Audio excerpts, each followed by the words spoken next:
All right, well, thank you all for being here. Welcome to the Hudson Institute. I'm Brian Clark. I'm a senior fellow here at Hudson, and I'm also the director of the Center for Defense Concepts and Technology here at Hudson. We appreciate you taking the time out of your day to come in and chat with us a little bit about how do we expand the adaptability and scale of our weapons portfolio in DoD. And for that discussion, we've got a terrific panel with us of people who are working in this area right now, trying to come up with ways for the DoD to field a more flexible and larger weapons and munitions magazine in the future. So I'll start on the very far left over there, Eric Nelson, who is the Vice President for Business Development and Strategy, Space, Intelligence, and Weapon Systems at Boeing. So thank you very much, Eric, for being here. Next to him is Zim Salman, who is the Vice President for Air Dominance and Strike at Anduril Industries. And thank you very much, Zim, for being here. Next to her, Tim Furman, Colonel Tim Furman, is the senior material leader at Air Force Material Command, but he's essentially the program manager for the Adaptive Weapons Program. So to make a little more colloquial way of describing it. Next to him is Trent Emmenecker from Defense Innovation Unit, where he's the Autonomy Portfolio Program Manager. So thank you very much, Trent, for being here. And then last but not least, Mike Rucker is here from General Atomics Electromagnetic Systems, where he is the head of weapons programs, General Atomics, EMS. So thank you very much for being here, Mike. So the focus of our discussion is to be a little bit self-promoting for a minute. This lovely report that we recently published here at Hudson, looking at how do we expand the adaptability and scale of the U.S. weapons portfolio. So ending self-imposed scarcity, exploiting America's commercial strengths to mobilize weapons production. And the report really gets at this idea of going back to Freedom's Forge, going back to World War II, how did we mobilize the U.S. economy to be able to support the weapons systems we needed at the scale we needed for the war. And that really meant tapping into other sources of production beyond the traditional defense industrial base. So we had Ford building aircraft. We had people who build Whirlpool building, they were building dishwashers one month, next month they're building weapon systems. So mobilizing parts of the industrial base that aren't traditionally thought of as being part of the defense industrial base is key to being able to get to that scale. And also coming up with ways to become more adaptive through things like modular design. So how are you all pursuing that goal of adaptability and scale in weapons production? And you're looking at it from different directions. Obviously, some of you in government, some of you are in industry. And I'm just interested in kind of at first, what's your general approach to how do you achieve adaptability and scale? And so we'll just start here with Mike from General Atomics on the right-hand side. I think the best example I can give is this long-range moving projectile program, which is actually mentioned in the paper. It's a design, an IRAD design, but what we're looking at from a gun launch munition is to look at subcomponents and compartmentalizing the interfaces so that we can, in a surge situation, we're already talking to international partners because this is a 155 launch munition. How could we do some of this overseas? And if we do things overseas, we can't export everything that could be possibly in this munition. So having standard interfaces and things that potentially international partners could do is one of the focuses of the design. The other thing that, from a manufacturing perspective, is that we have, even during the IRAD effort, set up manufacturing cells so we can figure out what's our throughput from a manufacturing capability, how many machines do we need to complete the machining, what kind of automation between each one, and then we can determine this cell has a throughput of 200 munitions a month. So if we need to ramp up to do 100,000 a year, and we know with our international partners and ourselves, we need this many cells in order to do it. So we're all getting metrics during the development phase to look at scalability and partnering at that level. And so adaptability is something you mentioned, or the modularity that comes with that design paradigm gives you that ability to become more adaptable, which I think we're finding in Ukraine. Having more adaptable weapons portfolio is essential because they're having to adjust on a weekly, if not daily basis, how they pursue their objectives because of the electromagnetic environment, because of the challenges of different force compositions that the Russians are deploying. Yes, and one of the things we've done in this long-range moving projectile is from a seeker perspective, making sure that the seeker technology is got an interface to our onboard electronics and our processing units. So if we have to swap out what the end game is going to be, it's not tightly coupled with the sensor itself. The processing is actually, the navigation is separated to allow for those kind of changes. So Trent, from DIU's perspective, you guys are focused on how do I take advantage of a commercial or available technology and translate that into something that's militarily relevant. How are you pursuing that in the weapons portfolio, where it's maybe not completely intuitive for people what in the commercial sphere is relevant to a military operation? Yeah, well, first, Brian, thanks to you and to Hudson for the chance to come today. So when you're thinking about adaptability and scale comes from the commercial sector, period. That is where our manufacturing capacity is. It's where our innovation comes from. It's where we can 10x or 100x or 1,000x, but we just can't do that with a solely defense-focused ecosystem. Our budgets aren't large enough. The infrastructure's not there. 99.9% of the time, you don't need it. So when we think about adaptability, one, I would say, kind of the general approach that we have is we recognize that uncrewed systems have changed the way wars are fought like nothing since the machine gun more than a century ago. And if you look back at World War I, and as we see again today in Ukraine, battle lines have stabilized, they've almost solidified. Continual iteration in tactics, though, because if you look at what uncrewed systems have done there, every 3 months, you can point to, like, things are different. Still uncrewed, but things are different. And so how do you succeed in that environment? Well, it's very much a non-traditional government contracting approach. You have to trust your commercial partners, you have to hold them accountable, and you have to iterate, and you have to do it overnight. So what we see is the model that works is companies and their engineering teams are embedded directly with the warfighter on the front lines at operations in combat. They take that learned feedback and they send it back overnight to the larger engineering team. Everyone in here has probably seen Office Space. The guy who takes the piece of paper from the engineer to the customer, you have to do that. And then you have to send a solution back. And it's not going to be perfect, but it's going to be better. And if it's not better, then you identify what doesn't work. It's the Silicon Valley model of software development: go fast, release, update, and improve. And that's the conceptual framework that we try and bring, look for, and act on at DIU. The kinetic piece is, to be fair, new to us. We don't approve kinetics, we don't do that, but we want to provide the tools so that off the shelf you can take the drone or the long-range one-way attack platform, and then you can put kinetics in. Leave that up to the warfighter, but that's what we're looking to do.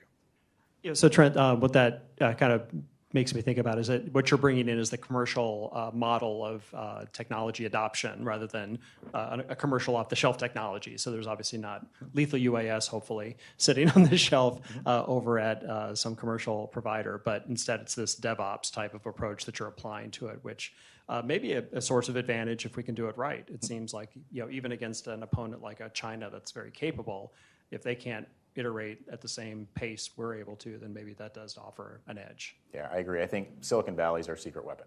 When we unleash American capitalism and what our software and tech industry can do, we can turn cycles around anybody we want. Now, we have to do it. But I can point you to if the Blue UAS list, which is one of the projects I lead, we partnered with a small but agile team at the Marine Corps Warfighting Lab. 10 months later, after directly partnering with commercial industry, we added the Neros Archer to the Blue UAS list. The first FPV on the list, it is kinetic capable. The Marine Corps is doing limited kinetic experiments now with it, on track for a full approval in the next couple of months for that.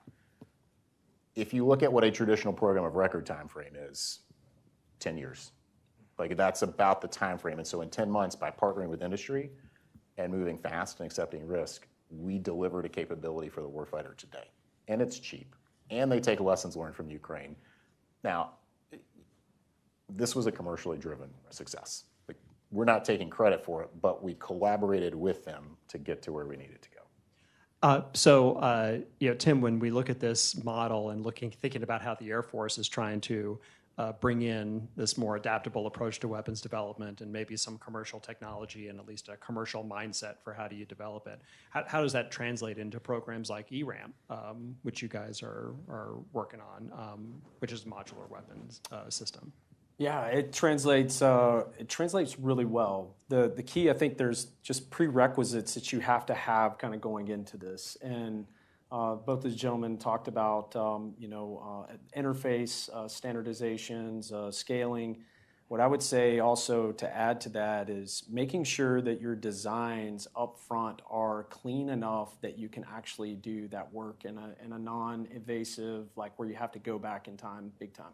So we prescribe at Eglin Air Force Base the use of a weapons open systems architecture and a government reference architecture. And I think that communicates well to broad audiences, both within the traditional DIB, but what we're finding is more interaction with the commercial sector on that specification so that we don't bound ourselves in the design features, whether that's the way that the missile, the projectile needs to communicate or not. So certainly we're looking at the opportunity to pull in more vendors specific to ERAM. It's allowed that particular company, one of those vendors, to actually take what they were working on our affordable mass, our family of affordable mass missile FAM, and easily make an adaptation so that it can be lug launched to support the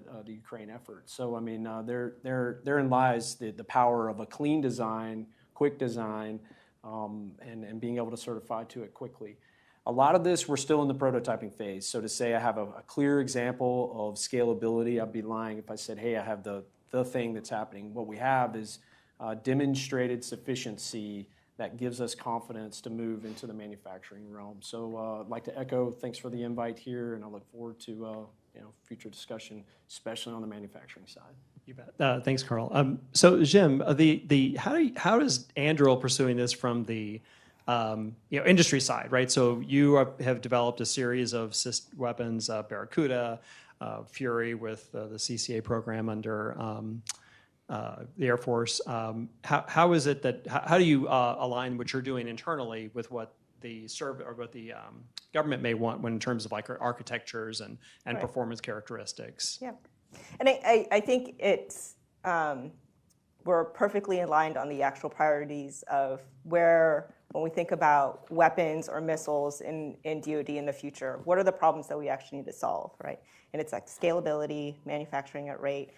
This has been kind of the hurdle that most of the DIB has had for the past decade, right? And so when Anduril decided to go down this pursuit of getting into the weapons space, that was the problem we keyed in on. It doesn't matter if I can make a missile that is 10% greater in range, right? It matters if I can produce it at scale. That it's adaptable. This is what we've learned in the past several years. Technology is changing a lot faster than programs that the department can adapt to. So if you actually bring in that flexibility in the beginning, you're designed to be more relevant in the future. And the way we've manifested this is it happens at the beginning in your design phase. So you have to design for scalability and manufacturability, and you have to design for adaptability. So being WOSA compliant and GRA compliant is a day one requirement for any design that you're doing. And understanding your objective in terms of manufacturing at scale is something that needs to be considered in day one design. A great example of this is the ETV effort with DIU, where manufacturing was a very clear priority for the program and a requirement that was put on design. So rather than thinking through traditional means of manufacturing like composites, right, we had to think through if we needed to surge manufacturing very quickly or we needed to do this at rates closer to the thousands, not the hundreds, how do we do this? And it is leveraging commercial manufacturing. You cannot do this within your traditional defense manufacturing base. And so the engineers have to think through and bring into the design what are the commercial manufacturing capabilities resident in the United States that we can leverage. And a great example of this is we use fiberglass in our air vehicle, right? Because that is a commercial feature. And that gives us the ability to scale. there's always trades. There are no free lunches in design, right? We all know this. And so that's something that you have to work very closely with government on in making these decisions. But I think, one of the reasons why I think this panel is like so perfectly timed, there's a complete alignment right now, both within the DoD and with industry in understanding how to solve this problem. So. And we'll get into, I think, the design trades and how do you manage a program to be able to maximize scalability and timeliness. I think that's something we're definitely going to want to get into. Eric, one thing I wanted to ask is, obviously Boeing has been doing weapons for a long time, and there's examples of modular weapons that are in our portfolio now, that were fielded in generations past in some cases. How do we make those relevant for the current environment? So some of these systems like JDAM, that Boeing's Great developed. question, Brian, and thanks to Hudson for hosting us today. Just for you that don't maybe track Boeing's weapons portfolio, JDAM, Joint Direct Attack Munition, been around since 1998. We've made over 550,000 of them. At one point, our highest rate of production per year was 55,000, which meant we were doing 5 JDAMs off of the line per minute. So just think about that for a moment. A lot of discussion here, a lot of interesting ideas, and we've had to adapt this weapon system over time. The beauty of the modular design of this tail kit, for instance, is it's adapting to a cast iron bomb. You're by design creating a modular break between the missile body or the weapon body and its guidance system, which was phenomenal for us because over time you were able to insert new upgrades to both the INS, the nav system, GPS. You're able to change crypto at the speed of your production. So if you need to iterate on new chips design, new crypto, different types of GPS modes and receivers from different levels to include up into M code, it gives you a lot of flexibility to do that across the board. And what we found in getting that supply chain was essentially we have 75% of our supply chain is in small and medium-sized businesses. That allows us to partner with new and innovative companies that are coming in on new technologies and capabilities. There's all types of alternate navigation going on given the electromagnetic environment. Very interesting to innovate. But it also gives us a chance to incorporate international partners. So on our JDAM ER or extended range, think about the traditional JDAM is just cast iron bomb with the tail kit for precision nav and guidance. Extended range is add wings. Literally you just get more range because you get more lift over time. Our international partner is in Australia providing those wing kits. And then the third iteration of that modular weapon is essentially adding a low-cost turbine. So essentially all you're getting is just an added range and a little step up over time. But what we found is really helpful for us is just literally the decades of lessons learned on production and capacity and wringing out every bit of lean and Six Sigma in that speed. I love the commercial idea, waterfall versus agile every day. Help needed culture versus I'm blocked, 100%. There's so many things that a lot of traditional companies are applying in this area, which are just magnificent, very commercially oriented. But I'd say it's given us a way to innovate much faster than I think you normally would have. And it comes back down to what you mentioned. The design at the beginning allowed for the most flexibility. Build up a kit wherever you are, send it, and the flexibility of bifurcating the warhead and the explosives from the actual design was, I'm not sure we really resonated with it at the time, but one of the key limiting factors in building a weapon system is something called net explosive weight. That's essentially how much munitions you can store in how many bunkers and how large of a safety radius you need. So one thing to consider as we start to scale is where will these weapons be stored up until the time they're used? Because by putting them in a large place, you have to have a lot of distance around those locations from a safety perspective. So I think that's one wonderful element of our JDAM narrative is that it's very scalable and it's kind of bifurcated and allows for a lot more innovation to occur in the parts that change the most frequently, in the electronics, the chipsets, crypto, comms, things of that nature. And that's something you talked about with Blue UAS also, is that we've decoupled the explosive, the warhead, from the rest of the vehicle. So let's talk a little bit about the design space for these weapons and how that needs to change, because several of you have talked about the idea that to be able to get to scale, you might need to make some trades in terms of performance or other characteristics. which sort of implies that we're shifting the design paradigm from kind of the Cold War model of we're going to squeeze the most performance as possible out of this weapon, which means it needs to be maybe highly integrated. It's going to have a lot of specialized components. It won't have a very deep supply chain, which makes it difficult to scale, but makes it very capable. It seems like what you're arguing is that we're going to shift to a model where performance becomes basically the trade space, and now time to reach a certain scale, time to be able to get it in the field is much more of a paramount importance, which it's a totally different version of the iron triangle of program management.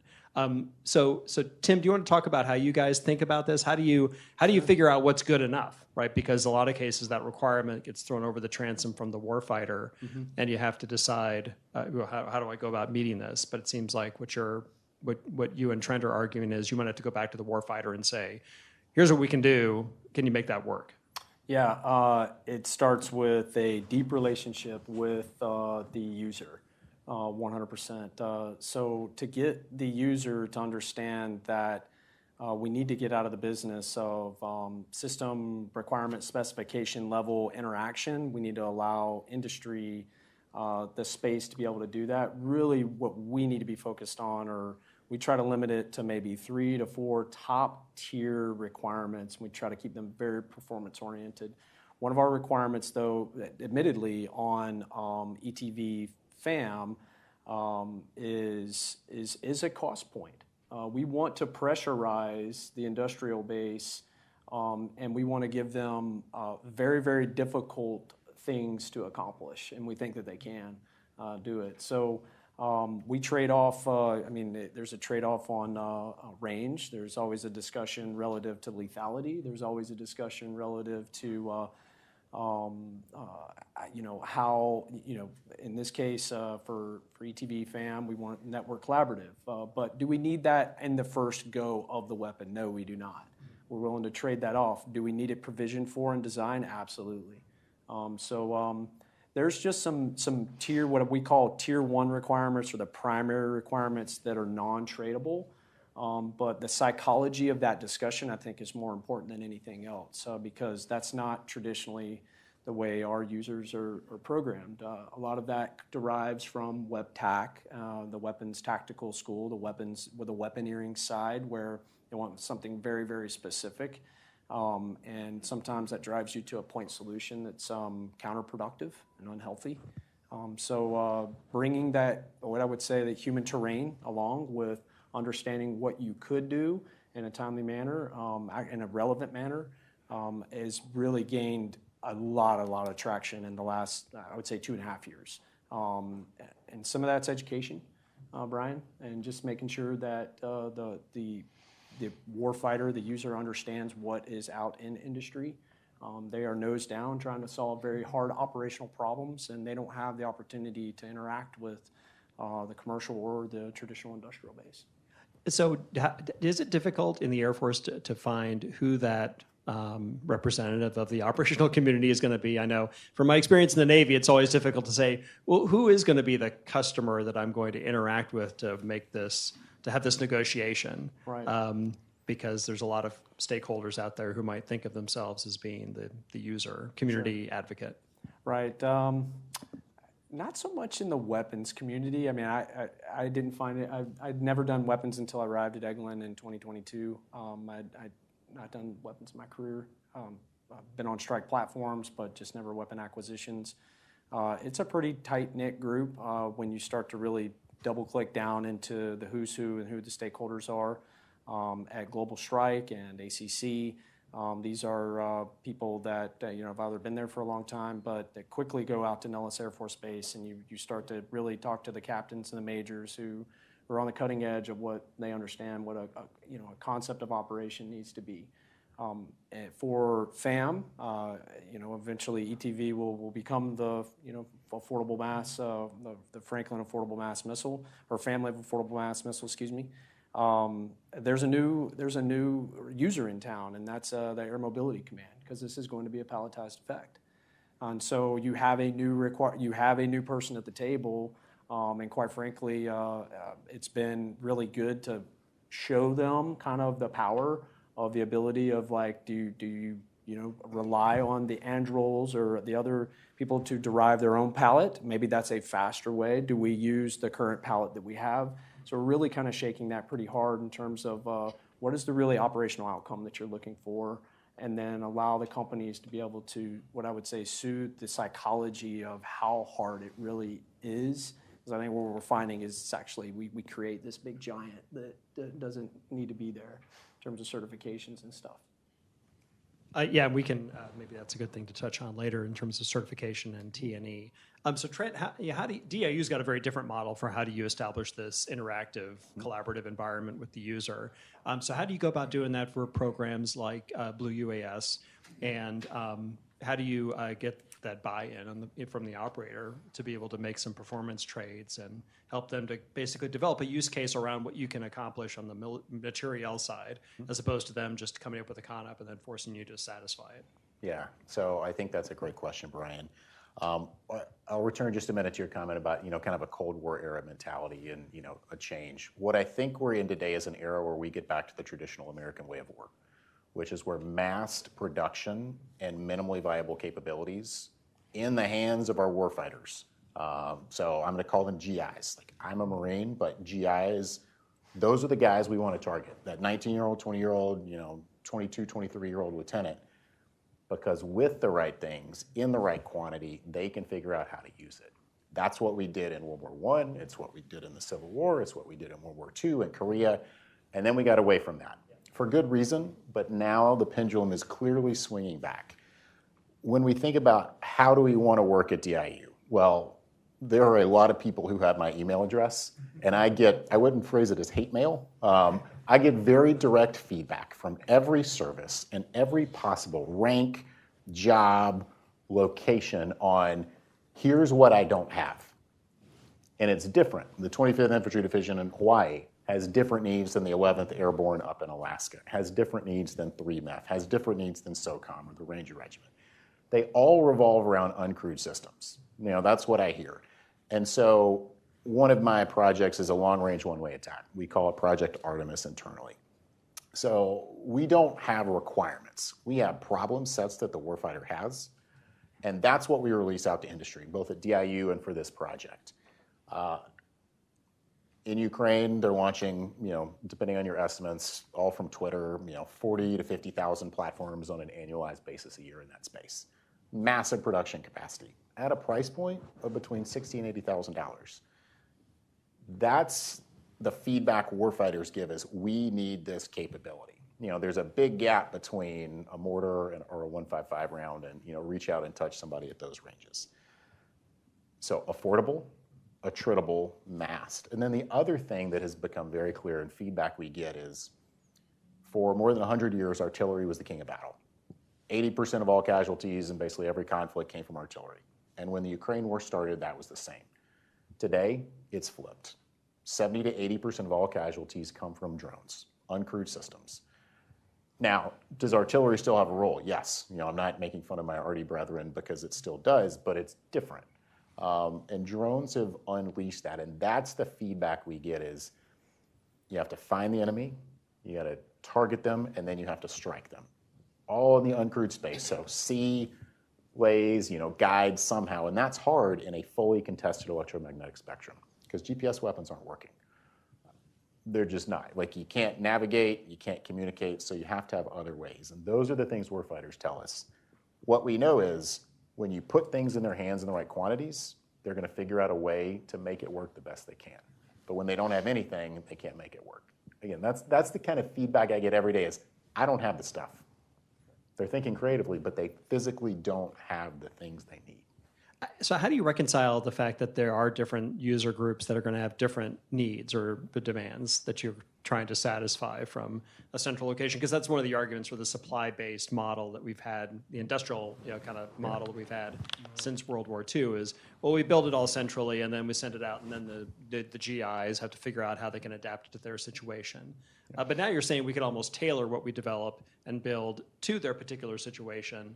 Is that the model now? And then how do we manage that when we now have to deal with a bunch of different user groups? Yeah, and so I think that's another great question, Brian. I'll go back to my earlier point. Software defines success in this space.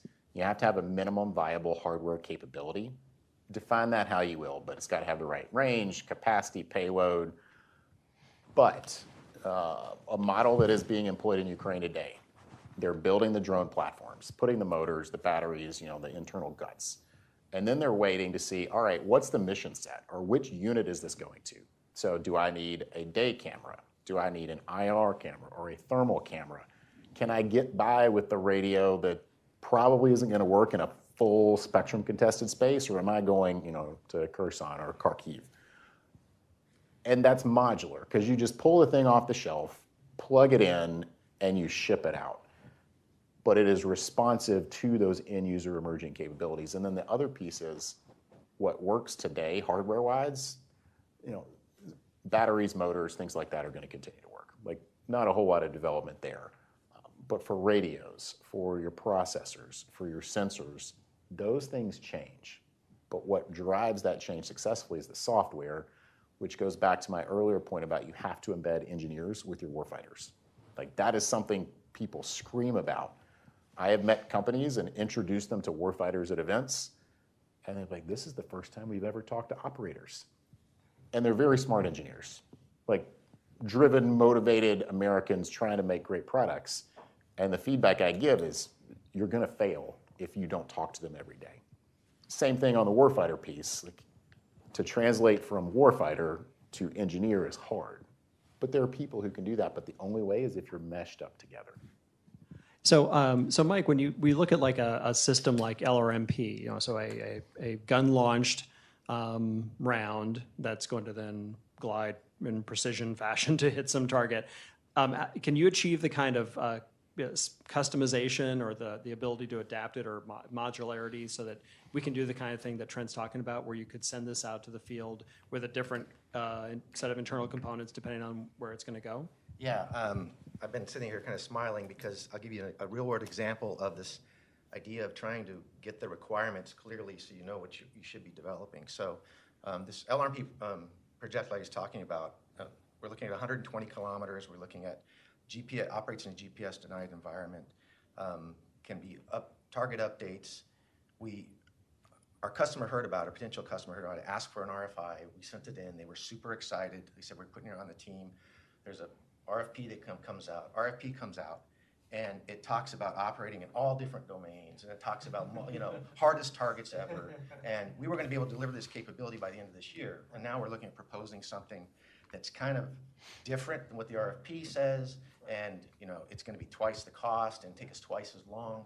So the idea of solving the problem is one thing, but having it turn around into documented requirements that come from your customer, and then you're kind of disappointed. Now do I propose something different than what they asked for? Do I propose what they asked for, but then I've kind of lost the minimal capability we thought were going to be effective that we could deliver by this year? So yes, we've imposed that architecture to allow that, but maybe this first instance, the first olive out of the jar, we're not going to be able to even do that because the requirements came in for all-encompassing again. So. And so if the requirement, basically says you got to be able to operate in a lot of different environments against a lot of different kinds of threats, would one way to satisfy that be to have an adaptable weapon that you customize? Basically, the round gets customized depending on where it's going to go, or do you have to have the round be capable of operating in any one of those environments without any modification? I agree, adaptability is key, but then you have to sort of invest in all that up front. And this isn't about delivering schedule, because I was trying to get something out more quickly. We're talking about adaptability. But I wanted to get something out early and give that capability to the warfighter, get feedback on how the basic capability works, and then, because of our architecture, begin to adapt it. But instead, we're sort of being asked to propose the full-up system and then sort of inch stones along the way.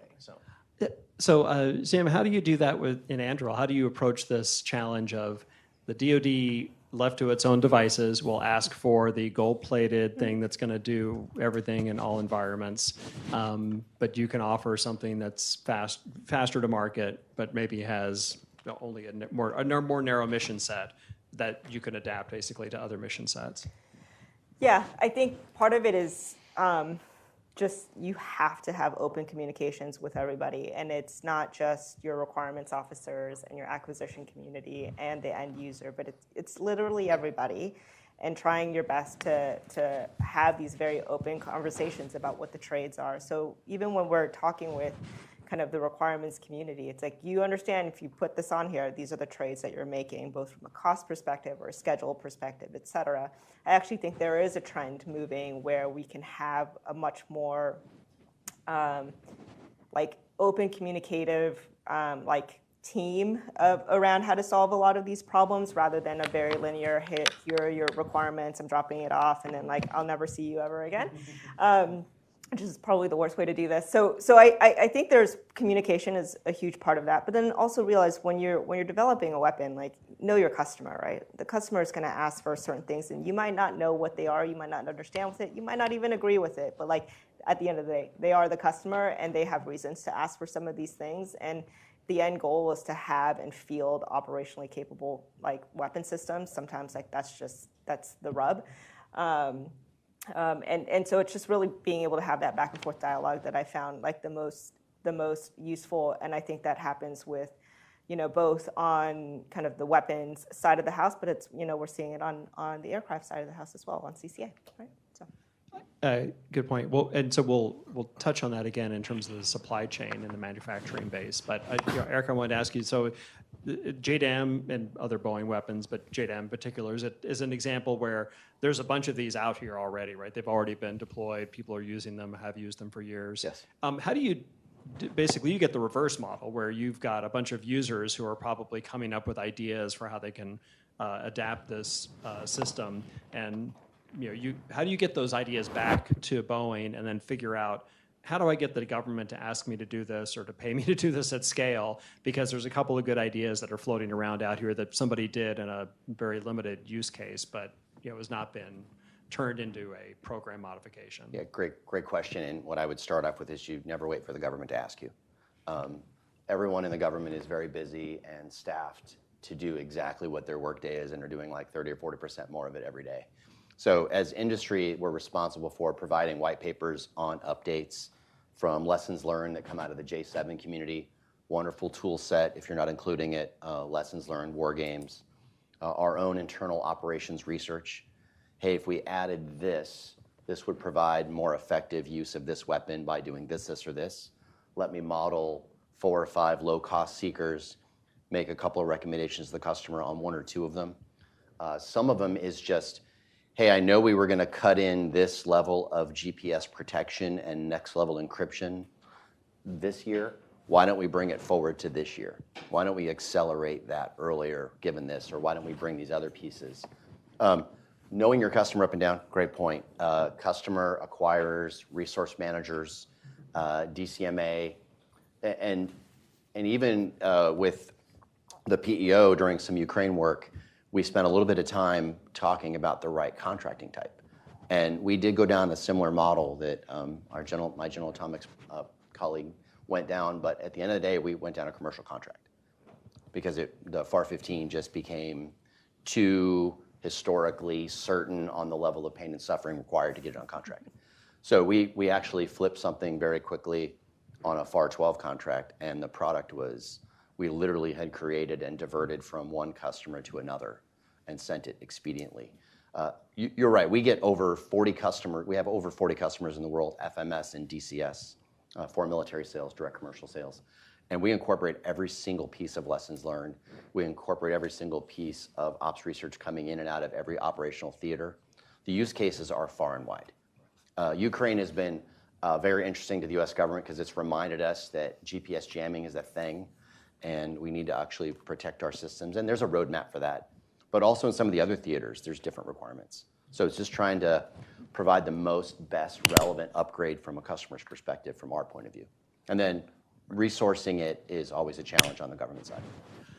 So that raises a follow-on question I want to ask to Jim. So do you have at Anduril that kind of ability to interact with allies, and two, because I hope this is not all export-controlled stuff that they're not able to take advantage of. So can you gain insights from what they might have from an operational perspective their needs are, because that might be closer to the problem that we're trying to solve. And then also, are there ways to tap into their supply chains or industrial base to create more of an allied industrial base to support the programs you're pursuing? Yeah, no, absolutely. And I think that's just, it should just be a key part of any program that we're doing these days is what are the needs for allies and partners moving forward in a program. And, when we talk about adaptability, a lot of that, right, enables us to then make changes for specific use cases or needs for allies. And so I think it's not just from an innovation perspective for the United States, but it's like, how do we create this industrial base that can support a lot of different use cases, oftentimes from another country? I think that's a kind of how we should be framing and thinking about weapon systems moving forward. But the second piece of this is commerciality. When we think about bringing commerciality or commercial capabilities into manufacturing, that also enables manufacturing in other countries, right? So, again, fiberglass, right? You can do fiberglass in any country, right? It's not specific to the United States, and that's not a skill set that they need. And then when you think about design, so when we built out UTV, it was very focused, very limited tools, no specific skill sets that are required. So easy to train to build somebody up. That means that you can rely on the labor pool and the talent or skills within a specific country to actually help manufacture as well, which also opens the aperture quite a bit. So, Tim, when you look at how you're pursuing your adaptive weapons programs, how deep do you get into the supply chain that potential performers are going to be able to access? Because obviously you're going to ask them, how scalable is this? How quickly can you get to certain numbers of production?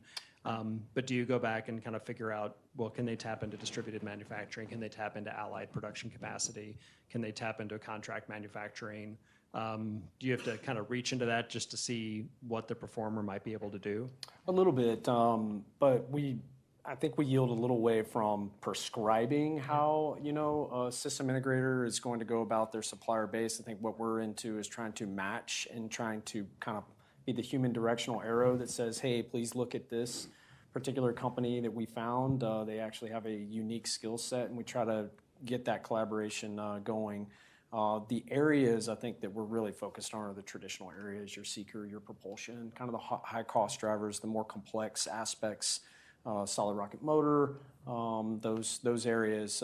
Definitely we are scanning and surveying the industrial base even more, but that's not to usurp a system integrator by any stretch of the imagination. I think some of our primes and system integrators, we often get the question, do you guys want to be the lead system integrators, the government? We get that often at venues, and we're like, absolutely not. That's not what we want to do. However, that should not preclude us from doing our own market research, and we have relationships too, and we want to bring that to bear. I always tell a system integrator, it's free labor. We're actually on your side, so long as we share it with all the system integrators out there. Propulsion is an area of I would say it's deep concern, actually opportunistic, an opportunistic area. Seekers are always an area where, can you drive more commerciality into that? We think there is an absolute there, if you will. We think that there's plenty of opportunity at the componentry level. Some of the things that, are 12, 14-month lead times, like we need to pull that in. I'd say the other area where partnering with industry is really getting the use cases on where their pain points are so that can be translated eloquently enough to appropriators on the Hill. So that they really, really understand, and it's not just us asking for, big war reserve material stock supply. What we're looking for is responsivity. We want to incite the industrial base at the tier 2, tier 3 level where it really matters the most. Because a lot of this, I think our system integrators can get their hands on. There's usually, let's say, half a dozen pieces and parts that are really the pain points. And if we can drive toward those, be able to communicate to the Hill, be able to have that kind of partnership and that communication, it's a pretty powerful way to go about it. So you're talking about essentially buying things ahead of need or stockpiling them, or because there's critical path components that are going to be difficult to scale when the time comes. So I used to run a flight line. I've done flight line maintenance and I've done acquisition. So a breadth of logistics experience and now program management at the senior levels. So I would offer that the end user is going to use the toy. We might call it a forward supply point. I'm calling it response time to something that needs to happen quickly. If I have to turn an aircraft quickly, I don't want to wait 6 weeks for a landing gear. I want a landing gear available quickly so that I can turn it, refurb it, and get it back out to the line quickly, all for in-garrison training or potentially an op. So if I take that for a missile, I want the same sort of opportunity. If that's a forward supply point at a system integrator's house, okay, that's fine, but I want them to have enough buffer to be able to move quickly. I think the biggest problem that we're circulating around relative to scale is answering this question from our Chief of Staff of the Air Force now is how do you surge and how do you sustain that surge and replenishment rate? And how do you position the industrial base to be able to do that? I'm not convinced it's all WRM. I think that that's an element, maybe a lever, that there's something there. But I think it's more responsiveness, quicker ability to be able to move faster through the supply chain. So. I can on that one. Yeah. It's a great tee up. So, and I think a lot of it is like we have to fundamentally change how we think about acquiring anything, right? Moving away from like this is a 15-year procurement program with a total number of program requirements, and you're going to make this set number every year with maybe 10% max rate, a little bit higher. And I think we need to start judging manufacturing and the ability to surge very quickly. Can I go from 21 year to like 100 the next year, which has never been really a requirement we put on manufacturing before. So I think that's really interesting. And then from an industry perspective, like, well, how would one do that? And you have to move away from single source suppliers, right? So like, again, and this is the beauty of commercial skill sets is that you now have multiple sources. And so if you need to surge, you have multiple areas you can go inquire or really leverage to help that surge capacity. But like you do have to go in with this initial thought of, I might have to surge this very quickly, or it might actually go away fairly quickly. DoD is not the most reliable procurer of things, and so expect maybe some up and down, but really plan for it when you're thinking through design. So Trent, this what Tim's arguing essentially, I guess, is instead of thinking of these components as components of a larger assembly, right? Because under the financial management regulations, that full assembly is the only end user item that we can procure, and the pieces inside of it we can't procure independently of that full up round. But you're saying maybe think of them as spare parts. Argue that these are parts, really. These are not components of a larger missile. We can swap them out, right? We do it with fuses today. Right. I mean, fuses are allowable. They're the end item. But our definitional terms around a seeker or propulsion gets a little bit more, there's probably a little bit more emotions around that, is how I could describe it. They're more expensive, so we don't want to buy more turrets than we have tanks sort of problem set from a fiscal fiduciary responsibility. So, but I think when you are asking to be ready for mobilization, that is a different problem set, and you have to have some level of buffer in there, I think, for some of the more difficult things. Commercial should provide, in my opinion, provide the opportunity to address some of those harder components. So Trent, because you're using a commercial model and you're using non-FAR contracting, can you get around some of that by buying out the kind of critical components in advance, or buying them separately and having them composed before delivery to the user? Is that the model you're thinking about? So I want to be clear, like DIU's role is we just want to develop and hand over to the warfighter, and then it's up to the services and traditionally the program offices to buy what they want. Now, I will also say the model is broken. Everyone here knows that. It hasn't worked for a really long time.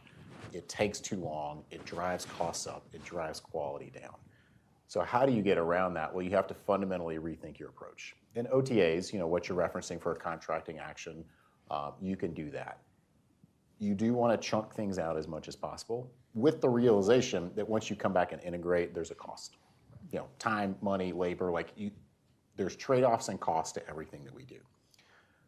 But when a program of record writes their requirements document and it takes them 3 years for a simple drone, and it's hundreds of pages long, and then it takes 3 more years for the POM cycle, by the time you get to the end of it, what you're buying is worthless because it doesn't adapt. So this goes, I think, to Tim's earlier point, openness, modularity. Like, who knows what that looks like next year? I don't think we do, but everybody has either an Android or an iPhone in their pocket.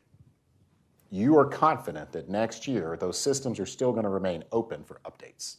Your apps are going to get better. You're not going to know that because there's some sort of industry standard and consensus around here's what our interface requirements are, and as long as you abide by those, we're going to give you something better.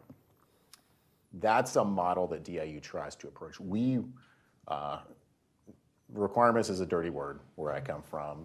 Government directed anything is a dirty concept. Now, capabilities that the warfighter needs, yes, but you describe those with words in a couple sentences, and then you let industry go solve it. Most of what we do at DoD, though, is we buy insurance. We're buying stuff, we're putting it on the shelf, we hope to God we never use it. In case of war, that's what it's there for. But all of us up here would hope that we just chunk it, dermo, send it to the junk heap, and it never gets used. But we can't plan for that. And then the other thing that I want to say is that drives a lot of what we do at DIU is we try and think about the cost per effect. If you buy 10 things and they each cost $1,000, or one thing and it costs $10,000, and the cumulative chance of success is the same, the cost per effect nets out equal. But in general, again, I go back to my earlier comments around the way of war, we're reverting back. We want more because war has become a massed, attritable product now. Again, you need a lot, you need heavy weight in order to be able to succeed. That doesn't mean there's no need for high-end solutions. I think there remains that, but the vast majority of what we're going to do is buying things, cobbling them together, or Frankensteining, which is very much anti-program of record or the traditional approach, and making it work. You do that by buying stuff with a core component that you can build from. So I want to let you know we'll have a couple minutes for questions from the audience. If you guys have questions, think about those, and I'll turn it over here in a second. But Mike, I wanted to ask you, so in this discussion about how do we get to scale and how do we create a manufacturing base that supports that, General Atomics is kind of in the middle, where you're a privately held company, but you're also one that has worked in the traditional defense acquisition system for a long time. Have you looked at trying to take advantage of these commercial contracting models like OTs and non-FAR compliant contracts to try to be able to get this faster iteration and then also this more direct interaction with the warfighter to be able to get it? Yeah, the short answer is yes. When I started with OTAs, I think the limit was like $5 million or something like that. Now you can get hundreds of millions of dollars on OTAs. So the idea that sometimes the requirements are less, they tend to get imposed, they get to be higher value contracts. But so yes, we are doing that. But if I could take a second, I want to go back and talk about this supply chain element, because I think we're missing a point here in that. So I've been a GA for 20 years. Prior to that, I had my own business. And both at GA and your own business, it's all about the demand signal. It's all about what am I planning for and what should I invest in? And if something happens at the top level at GA, I can stop working on my precision munitions and do some submarine parts on a machine. We have an ability to bounce around and keep the manufacturing line going. Small businesses don't have that ability to surge. I mean, if you don't give them some steady demand, it goes away. An example, I had a board I was making for some railgun projectiles before COVID, trying to use it in this LRMP. There's like 2 manufacturers now in the United States that make it. It used to be I could go to 50 of them because it's kind of a complex board, but they stopped getting the demand, so they stopped investing in that. So it's one thing to say we identified some supply chain, smaller business, COT stuff we can use, but there better be a consistent demand signal for them to keep making it, because if you go to them to surge at some point, they've lost the people in the machine. It's going to take a year or 2 to spin back up. So it's still about demand. It's a solid demand signal from the government that services to us and us to any subs. Otherwise, the sub dries up. Yeah, really good point. Questions from the audience? Good, we have a microphone over here on the end, Talia. Yes, it is you. No, you do, because the people on the online can't hear you. Oh, okay. Can you hear me? Yes. I would ask a redundant question at the outset, but I don't want to get into the rabbit hole of an answer that is likely to result. That is, does anybody up there have a good operationalizable theory about how to restore offensive initiative in a contested battle space today? That may be beyond the scope of the discussion, but let's talk about it. I mean, it plays to demand signal. It plays to a lot of what's been said. The point of an acquisition system a point of our acquisition system is to mitigate risk and distribute accountability as much as possible. It defines who gets to define the problem and defines how solutions are assigned to problems.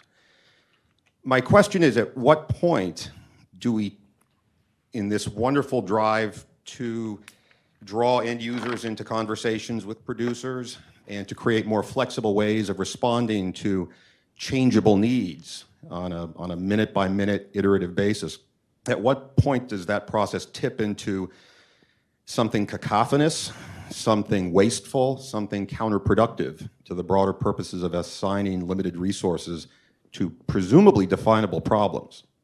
Yeah, that's what we were kind of talking about before in terms of how do you identify the user? Who is the user that you're actually trying to satisfy? Tim, do you want to weigh in on that just real quick? In terms of we talked about the Air Force and how you've kind of identified your user community. Is there a need to reconcile those competing demands if they're slightly different, or do you just look at modularity as a way to try to satisfy what different user groups might want? I don't even know what that means. Yeah. No, I do, but I hear what you're saying. Yes, right now I think, to one of the earlier points, like what we've been doing. I mean, I've been now in the Air Force for a quarter century and soon to leave. So what I've seen throughout my career, whether it was software, whether it was working on aircraft and an aircraft SPO, both in the F-16 and now the F-47, the change of how we are looking in the system with which we work in is being challenged significantly. And especially in the last, I would say 6 years, there's really, really hype on digital agile open. Like you're dealing with a workforce that we're all programmed. We've been programmed to go a very particular way and then do our acquisitions a very particular, very prescriptive way. So this is disruptive for a seasoned workforce. It's not disruptive for a junior workforce that's coming in. And so bringing the warfighter in was always a tall tale, like you have to do this very early on, whether I was a lieutenant or now as a colonel.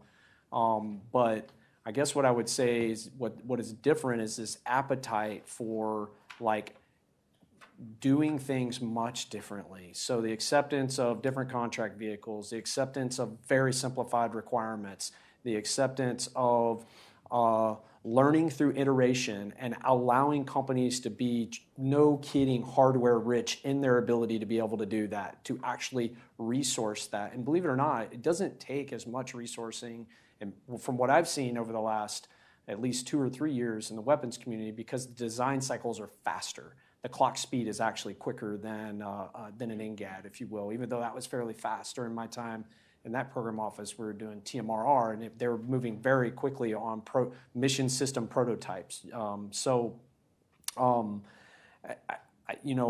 think we as a community have to place value and place our chips on, number one, the current defense acquisition system doesn't accommodate real well. They're trying to, middle tier of acquisition, adaptive models, right? But the JSIDS process is not congruent with where the DAS is moving. It's not. The DAS and the JSIDS is not congruent, and the PBBE is not congruent with where the industrial base is at right now. We all know this. So it doesn't scare me to try to drive toward iteration learning so that we can actually drive to decision making faster and do that within, quite frankly, let's do it within the year of execution. I don't want to do it for the 27 Palm. I want to do it for resourcing that is available now, because to me, I think that's sacrilege to the men and women in the field that I can't explain that to the men and women in the field. Hey, I'm putting your thing in for the 27. Doesn't work. You can't even communicate it. It's non-translatable to people that are actually on the front lines, on the edge. So I don't, there is an accountability side to this. I don't even know if I'm answering your question, but there is accountability side to this. But I don't think there's a waste side to this. To your point about maybe an enterprise solution to something that maybe, let's just vignette this, Global Strike and ACC can use, sure. I mean, we generally speaking, we're driving towards some sort of enterprise. I don't want to drive toward an enterprise like projectile I'm going to use. I want to drive toward an enterprise methodology that I would use, that I would want other communities to adopt, and that's translatable between an aircraft SPO, a weapons SPO, a C4I SPO, so that we can all get on the same page on how to move quickly. If the solution is only an ACC solution, I think that's probably a missed opportunity. I would say that it's probably, if you did your design fast enough and you did clean enough and smartly enough, you could probably take that same thing and roll it to a global strike solution. I'm a believer in standardized interfaces. If we can standardize interfaces across, within a specification, be it on software and or hardware, I think that opens the aperture and it communicates very well to the industrial base, and it actually unveils market space that we can't see right now. I mean, we cannot see it. We, the government, can't see it anyway, and I would contend that even probably some of the industry partners out there are like, hey, I didn't know that person existed. So I don't know if I answered your question or scratched at it, but thanks, Tim. So you got it. That's an issue that we talked about a couple of times during the panel, is just this idea that you've got multiple user groups, and if you're moving to this new model where you're trying to solve operational problems, then it opens you up to the challenge then of having to deal with different operational problems or different views on the operational problem, which is different than the kind of industrial approach of we just push the same stuff out and figure out, people figure out in the field how to adapt it. So one thing, last thing I want to ask about is, Eric, when you look at JDAM, which is this, very different beast when it comes to weapons development, are you able to manage the supply chain and retain this adaptability over time? The fact that, despite the fact that it's generations old now, and some of the parts that maybe it started with are no longer made. Yes, and I think that's a direct benefit to it. And the reason is because the current construct, other than being a multi-year procurement, it's an IDIQ, indefinite delivery, indefinite quantity. And we have volumes of minimum funding and maximum funding. And it's essentially driven by at what rate is the lowest rate that supply chain can exist without crushing the small businesses like my colleague from General Atomics mentioned. That is a true challenge, and it's a challenge where we always have to keep track. But it's also an opportunity for innovation to add additional second and third tier suppliers or add other folks into our supply chain, not maybe on JDAM, but maybe solid rocket motors. Lots of interesting stuff going on in there with Androl, crossbow, a lot of innovation on additive. I look at it as if you were vertically integrated, you wouldn't have maybe made as much innovation over time, but by adding a strong supply chain, you get both the benefit and the burden of it at the same time. But it's good because you're always growing, and you're not just like, hey, this is the same spec we've built since 1988. We're not going to change it. We're going to do another 10,000 of them, call it a day. You're focused on driving to the next new iteration to stay more relevant. Which is interesting. We don't think about a 30-year-old weapon having that degree of flexibility. I think of it as like the last one that we put off as like a 3-day-old weapon, because most of the upgrades in chips and chipsets and the stuff that we all really worry about is as fresh as it can be. From companies, we talked about 75%. I didn't talk about the remaining 15%. Those other top 15, 20% providers are big monster companies that are spending tons of money on investing in, chips and chipsets. So you get the benefit of them selling to many other customers and us taking advantage. Well, thanks, Eric. So we are out of time. We're actually over time. But I want to thank you all for being here. I want to thank our panelists especially for spending some time with us and giving us the benefit of their experience and knowledge here. So Eric Nelson from Boeing, we're the VP of Business Development and Strategy for Boeing Defense Systems. Jim Salmon from Androl, where you're the Senior VP for Air Dominance, which very active sort of title. Colonel Tim Furman from Air Force Material Command, where you are the senior material leader and the SPO for adaptive weapons. Trent Emenecker from DIU, where you lead the portfolio for autonomy, and Mike Rucker from General Atomics Electromagnetic Systems, where you head up weapons development. So thank you all for being here, and we really appreciate your time.